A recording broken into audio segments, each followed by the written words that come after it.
आणि आता पाहूयात विविध क्षेत्रातील घडामोडी टॉप 9च्या माध्यमातून। सुरुवात टॉप 9 राजकीय बातम्यांनी। अजित पवार गटाचे आमदार अतुल बेनकेंनी घेतली शरद पवारांची भेट। अतुल बेनकेंनी भेट घेतल्यानं चर्चांना उधाण। अजित पवारांच्या नेतृत्वात राष्ट्रवादी सोबत काम करत आहे। जुन्नरच्या विकासासाठी पवारांची भेट घेतली तर अजित पवार आणि शरद पवार एकत्र येऊ शकतात, अतुल बेनकेंचं वक्तव्य।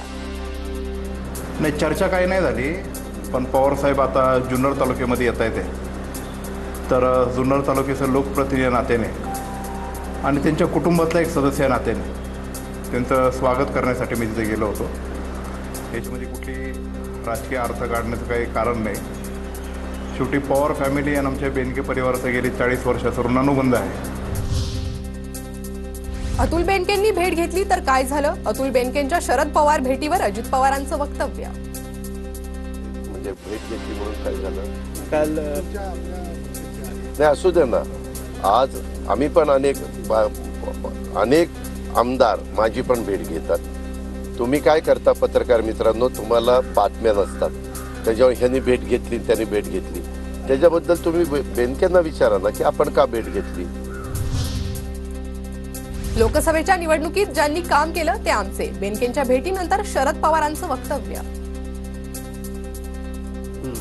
असं आहे की त्याची वडील माझे मिस्टर होते अनेक ठिकाणी बोलत आणि आमच्या मिस्टरचा मुलगा।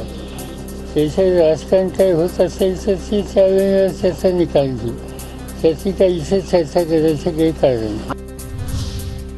स्ट्राईक रेटनुसार आमचा पक्ष नंबर 1। आम्ही 10 जागा लढवल्या, 8 जागा जिंकल्या। विधानसभा जागा वाटपासंदर्भात शरद पवारांचं मोठं विधान। माझ्या सद्विवेक बुद्धीला जे योग्य वाटतं ते मी करतो। मी माझ्या पैशानं गुलाबी जॅकेट घातलं। गुलाबी जॅकेटच्या प्रश्नावर अजितदादा भडकले। सरकारला कुठला रंग लावायला हे जनतेनं ठरवलंय।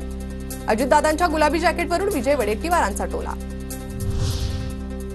ज्यांनी शत्रूशी हात मिळवणी केली ते आम्हाला नकली बोलतात। वाघनखं मतं मागण्याची गोष्ट आहे का?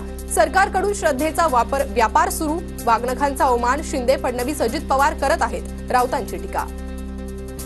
अपमान कोणी करत नाही। वाघनखाचा अपमान देवेंद्र फडणवीस, एकनाथ शिंदे आणि अजित पवार करतायत। इतिहासाचा अपमान करतायत हे लोक।